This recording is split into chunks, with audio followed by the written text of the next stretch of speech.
The Hotel Golf and Spa Resort has really developed from what was originally Stoke-by-Nayland Golf Club, which my parents built or created back in 1972, and they were built on what was originally arable land, and very hilly but very beautiful and really difficult to combine, as you can imagine.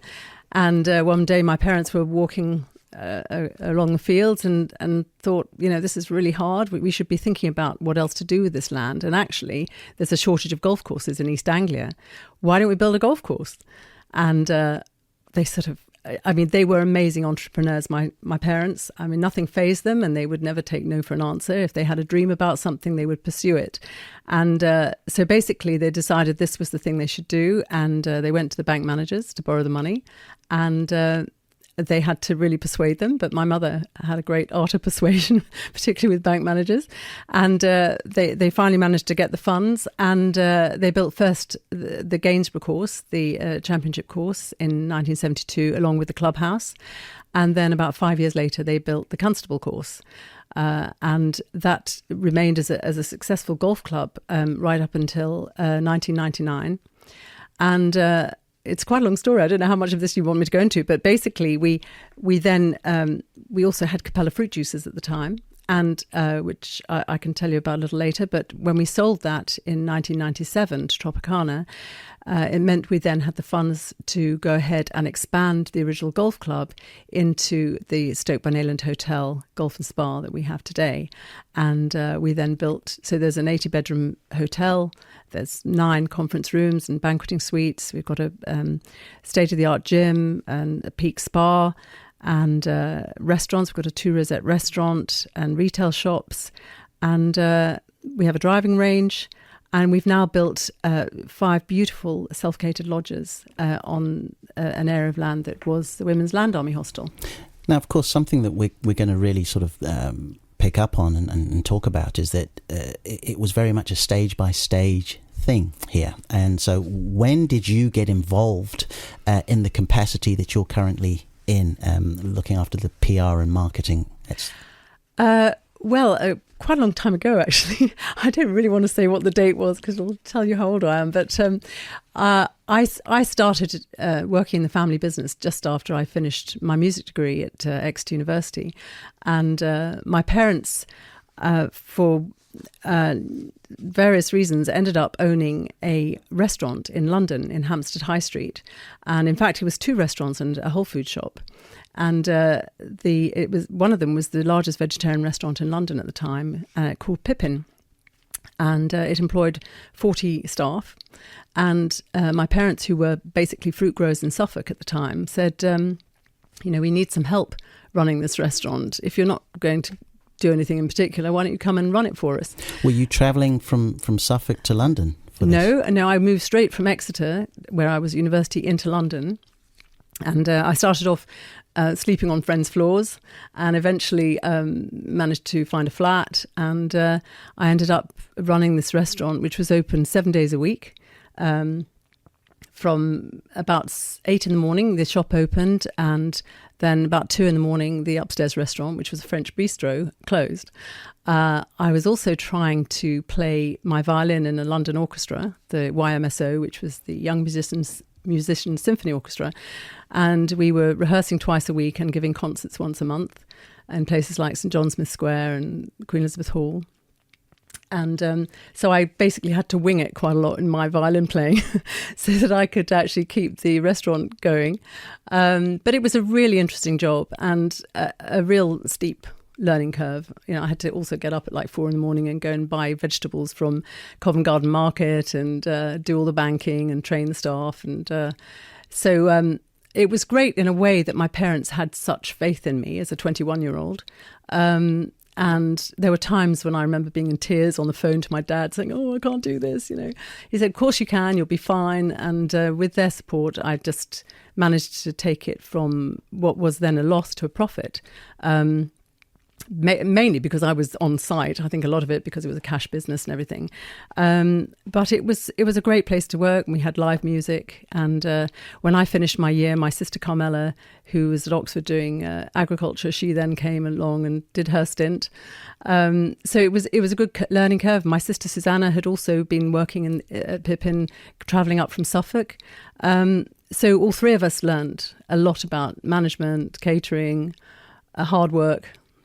And it's interesting because, obviously having your mother and father who were sort of, walking the walk in every sense of the word as entrepreneurs, they clearly just believed a little bit more on the job training as opposed to sitting you down and saying, okay, this is it. I mean, it would have been great, obviously, to have the phone to be able to pick it up and get there. But they just thought sort of really get there at the coalface.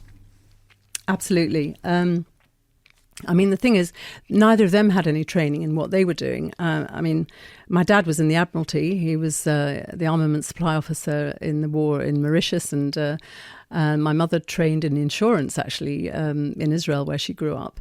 And she came across to Suffolk with her first husband, and they had a 120-acre apple farm, which was the origins of our farm. And after she divorced her first husband and married my father, together they expanded the business, and they just learnt on the job themselves. Dad didn't know how to make fruit juice, but he read some books and bought a second-hand cider press and started making Capella. And the same with Mum. She just had to learn about sales and marketing. And I think we all grew up with them being entrepreneurial like this. And, Mum was always on the phone in the kitchen. That was her office. She'd always be selling apples or Capella or cheese or Poussin or whatever we were happening to be growing at the time, and or negotiating with bank managers.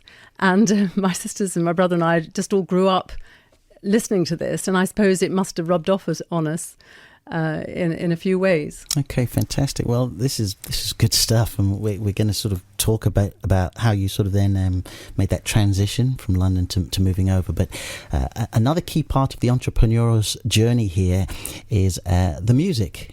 We like to get some music which kind of you associate with certain times of your life, businesses, and the first one we're going to play is by one of my all-time favourite bands. So good on you, the Eagles. Oh yeah. So tell us about this song. Take it easy. Well, when I was at Exeter, the Eagles just suddenly hit the charts, and we hadn't really heard anything like them before. They were just this sort of West Coast American, lovely, easygoing, with great harmony band with great harmony. And in fact, I was lucky enough to go and see them at Wembley as well. And in fact, they were supporting Elton John, and wow. They were so much better than, I shouldn't say this, but at the time it was just, we were thinking, why are they the support group? They were fantastic. So that was amazing seeing them live, but it just really brings back my student days. I'm here with Tamara Unwin, the Marketing and PR Director of the Stoke Benayland Hotel, Golf and Spa and Lodges at Boxford Parks and Peak Fruit, all in Suffolk. My goodness, how do you keep up with all of this? We have some amazing staff working for us to help us on this journey. We actually employ 350 full-time staff. Oh, wow. And in the season, about 250 seasonal workers. So, up to about 600 staff. So we couldn't do it alone. And working in the business, there is my sister Susanna, who is our group managing director. And my brother Jonathan is he's actually semi-retired, but he's a director on the group board as well. But he ran the golf club for 20 years before it became a hotel. My other sister Carmela works in the business at Peak Fruit. She's on the board of that, and she runs a producer organisation there. And she's also on the group board. And my nephew Robert is managing director of Peak Fruit, and so he's the only what we call G3 member, the Generation 3 of the family working in the business. And then I'm on the group board, and I work mainly at the hotel and I'm on the hotel board with the PR, new business development and marketing. Okay, so we're gonna talk more about this, and we're gonna take half a step back in a moment, just to when you were in London, therefore, and then how this actual move came to being on all those boards and with all those employees, because that's quite a journey. So you're in London, and you're sort of really at the coalface there. You're learning on the job. London provides a buzz of its own. I mean, I remember moving down there from Manchester as a kid, and I just couldn't believe how, furious it was. Were you able to sort of get out and about? I mean, working those hours that you were working? Yeah, it was quite difficult, actually, because the restaurant was open 7 days a week, and my friends tended to come to the restaurant to see me, which was great. It was fine. I mean, we did manage to, have some days off, and but it was a really buzzy place, and Hampstead in particular. I mean, one of the great things about Pippin was that we used to have a lot of famous actors and musicians come in because they all lived in the Hampstead area, and vegetarianism was really trendy in those days, and macrobiotic. So we had Alan Bates coming in every day for his macrobiotic rice balls, and we used to fight to serve him. And we had Peter Cook, there was June Whitfield, and Annie Lennox used to come in a lot with Dave Stewart, and this was when they were just starting out. So it was a really exciting place. We used to feed about 500 people a day who used to come off Hampstead Heath and have our lovely sort of macrobiotic salads and homemade cakes and bread and everything. So it was a great place anyway, and now and again I get a chance to get out onto the Heath and have a walk. But after I finished working there for when Camilla came in, first of all, I came back to Suffolk for a bit of respite and played my violin solidly for about three months. Now, I was about to ask, were there still aspirations? Did you still have musical aspirations by then? Or yes, I think in the back of my mind, I was thinking, well, I've done this degree, I need to make use of it. And I felt that I'd sort of given this year to my parents because, it's the least I could do, really. They'd put me through university and everything. And I felt they needed me then. And then I would now have an opportunity to get into the music industry. And so what I did was came back to London and did a crash course at Pitman's, a 12-week course because just with a music degree, you couldn't get a job. It was really difficult. So I learned how to type and do shorthand. And there was a day when I had 2 interviews, an interview to work with a music agency, and as a practice interview, I went along to an interview to become a PA to a managing director of a food business. And the 2 interviews were so different. I just realised when I was in the grocery, the music one was fine, but it just, it didn't really give me much of a buzz. And I went into the grocery one, and I found myself getting really excited about the idea of supplying products to supermarkets and things like this. And I thought, well, actually, I think there must be more in my blood than I thought there was. And so I ended up taking that job, and it was completely a spontaneous decision. And I ended up working for Gerber Foods in London, and I learned a huge amount about the grocery trade and contracts, and we imported canned products and supplied them to Sainsbury's and Tesco and M&S, and also fruit juices. I always feel that there's a defining moment, isn't there, when I don't necessarily want to call it your choice of jobs per se, but when there's a job that seemingly on the surface is something that you, quote unquote, may have been waiting for. And you just make the call not to go there because you just feel, it's in your gut, well, isn't it? The funny thing is that I think I did a music degree in some way as a sort of revolt to try and actually get away from the family business, thinking, oh, well, I'm going to do my own thing now, we're all sort of involved here. I'd like to just sort of go out on a limb. And so I did my degree and I really was going to follow that path. And as you say, I think there was something that just pulled me back. And after a year of working at Gerber, my father had just died as well. And I was thinking, gosh, I'm doing all this for somebody else. I could be doing it for my own family because Capella was already created and it was getting off the ground, but nobody was really focusing full time on it. So I basically left Gerber and set up a little sales office in my bedroom in my flat in London.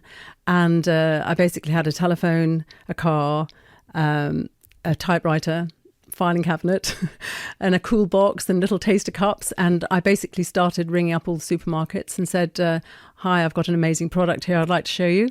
And can I come and see you? And I think in those days, there were very few female sales directors. I think the fact that I was female got me the interview in the first place. And once I was in there, the product was so good, it sold itself. So it was a really exciting time. And of course, you talk about two things that I just think are so key.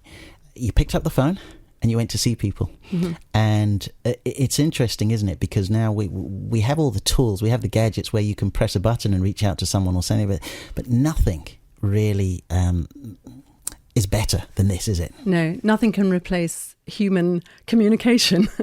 And I mean, now also, I mean, obviously I email a lot, I text a lot, but if something really needs to be discussed, I just think it's better to pick up the phone.